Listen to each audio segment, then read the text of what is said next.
लव जिहाद ज्यांनी केला, वोट जिहाद ज्यांनी केला, त्यांना वोट यज्ञाने आम्ही उत्तर देणार.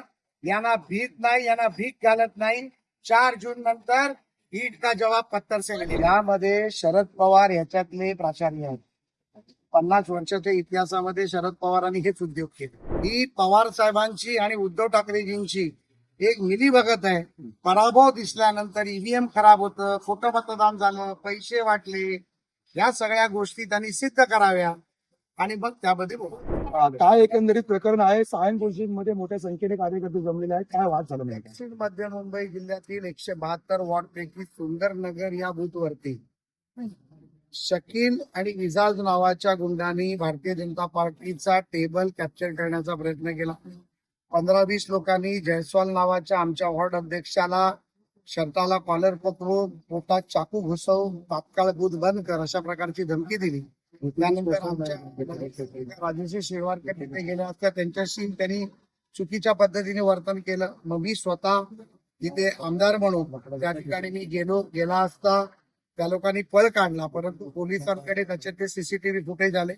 तात्काळ पोलिसांनी त्यांना अटक केली आणि अटक केल्यानंतर काँग्रेसचे तथाकथित पदाधिकारी, उभाटाचे पदाधिकारी त्यांना सोडवण्यासाठी दबाव करून इथे पोलीस स्टेशनवर मोर्चा घेऊन आले. म्हणून माननीय कॅप्टन तमिल सेल्वन, ज्येष्ठ आमदार कालिदास कोळंबकर, राजेश शिरोडकर, आम्ही आमच्या कार्यकर्त्यांचा इथे आलो आणि पोलिसांना सांगितलं की सत्य तपासून गुन्हा दाखल करा.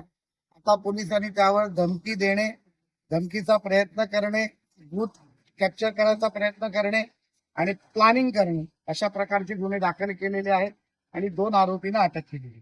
धुळ्यामध्ये दगडफेक झाली, नाशिकमध्ये सुद्धा असा प्रकार पाहायला मिळाला. आरे कॉलनीमध्ये 2 शिवसेना ज्या आहेत सुरुवात ज्यांनी केली त्या जनाब उद्धव ठाकरेंना प्रश्न विचारा. वोट जिहाद सुरू कोणी केलं? मदरस्यांमध्ये आव्हान कोणी केलं? शुक्रवारच्या मस्जिदमध्ये उभाटाला मतदान द्या, धनुष्यबाणाला मतदान द्या, तुतारीला मतदान द्या, हे फतवे कोणी काढले? पुण्यामध्ये नाव घेऊन मुस्लिम समाजाच्या जाहीर सभेमध्ये, समाजाच्या भाषणामध्ये नावं आणि निशाण्या कोणी घेतल्या? लव जिहाद ज्यांनी केला, वोट जिहाद ज्यांनी केला, त्यांना वोट यज्ञाने आम्ही उत्तर देणार. यांना भीत नाही, यांना भीक घालत नाही. 4 जून नंतर ईट का जवाब पत्थर से मिलेगा. महाराष्ट्राची राजकीय संस्कृती अशा पद्धतीची होती का? ती बदलली? महाराष्ट्राची राजकीय संस्कृती यशवंतराव चव्हाणांनंतर, वसंतदादानंतर जी शरद पवारांनी बदलली ती आता 2014 नंतर देवेंद्रजींच्या काळात आम्ही सुधरवली. पुन्हा उभाटाचे ठाकरे यांनी ती बिघडवली. आता पुन्हा आम्ही 22 नंतर ती सुधारतोय. आम्हाला लोकशाहीवर विश्वास आहे, लोकशाही भक्कम करण्यावर विश्वास आहे, परमपूज्य डॉक्टर बाबासाहेब आंबेडकरांच्या संविधानावर विश्वास आहे, छत्रपती शिवाजी महाराजांच्या हिंदुत्वावर विश्वास आहे. आगे आगे देखो होता है क्या. ज्यांनी वोट जिहाद केला त्याला वोट यज्ञाने उत्तर दिलं जाईल. 4 तारखेनंतर ईट का जवाब पद्धती. शेवटचा प्रश्न, निवडणूक पार पडली, काही जिल्ह्यांमध्ये आता एक प्रकार समोर आला की पैशांचा जास्त वापर होतो, त्या संदर्भातले व्हिडिओ सुद्धा समोर आले. माझा विषय असा आहे की काही ठिकाणी पैशांचा वापर होतो म्हणून व्हिडिओ समोर आले, अनेक ठिकाणी राडे होत आहेत असे व्हिडिओ समोर आले. हे सगळे जे प्रकार सुरू आहेत ते यंदा अधिक मोठ्या संख्येने वाढलेत असं वाटतं तुम्हाला? यामध्ये शरद पवार ह्याच्यातले प्राचार्य आहेत. 50 वर्षाच्या इतिहासामध्ये शरद पवारांनी हेच उद्योग केले. त्यामुळे आपण व्हिडिओ पाहिले तर कोणाकडे होते? रोहित पवारांनी निलेश लंकेकडे होते. मला बोलू द्या, निलेश लंकेकडे होते. त्यांनीच पाकिटं काढली, त्यांनीच पाकिटं ठेवली, त्यांनीच व्हिडिओ काढला. व्हिडिओ काढायला कुठली मीडिया एजन्सी नव्हती, पत्रकार नव्हते. रोहित पवारांनी देखील तोच धंदा केला. त्यामुळे पवारांच्या कॉलेजमध्ये शिकलेले विद्यार्थी हे धंदे करतायत हा माझा आरोप. बोगस मतदान झालं नाही असं तुम्हाला म्हणायचं? रोहित पवारांचे व्हिडिओ खास हा देश स्वातंत्र्य झाल्यानंतर ज्या पद्धतीत निवडणुकीच्या प्रचार यंत्रणे बदलत गेली, ईव्हीएमच्या माध्यमातून मतदान झालं, प्रत्येक मतदान यादी ही तुमच्या मोबाईल फोनवर आहे.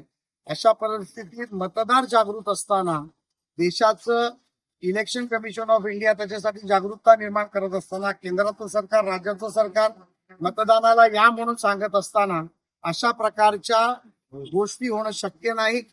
ही पवार साहेबांची आणि उद्धव ठाकरेजींची एक मिलीभगत आहे. पराभव दिसल्यानंतर ईव्हीएम खराब होतं, खोटं मतदान झालं, पैसे वाटले, या सगळ्या गोष्टी त्यांनी सिद्ध कराव्या आणि मग त्यामध्ये बोलू. का असेल किंवा वेगवेगळे भाग असतील.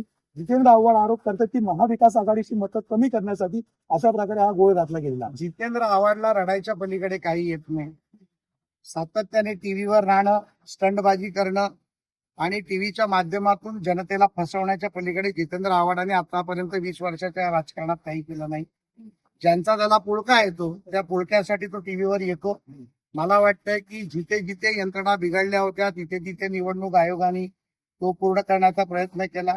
ज्या लोकांनी सुप्रीम कोर्टावरती आक्षेप घेतला, सुप्रीम कोर्टाच्या न्यायमूर्तीबद्दल खरं खोटं बोलले, ते निवडणूक आयोगाला काय सोडणार आणि हा महाविकास आघाडीकडून आम्ही काय अपेक्षा करणार हा प्रश्न आहे. सगळं जाणून बुजून त्या बाबतीत माननीय देवेंद्रजींनी दुपारी 1 वाजता इलेक्शन कमिशन बरोबर चर्चा केली, पोलिसांना स्टेटमेंट दिली. ज्या पद्धतीतलं मतदान सुरू होत आहे त्याची चिंता आम्हाला देखील होती. मोठ्या सोसायटीज मधलं मतदान थकलं होतं. लोक 3-3, 4-4 तास लाईन मध्ये उभे होते. मी स्वतः लाईनीत 1 तास उभं राहून मतदान केलं.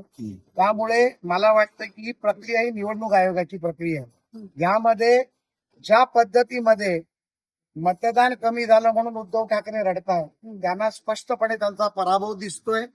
भारतीय जनता पार्टी पूर्णपणे कॉन्फिडंट आहे की जे काय मतदान झालं त्यापैकी किमान 60% मतदान हे माननीय नरेंद्र मोदीजींना पडलं.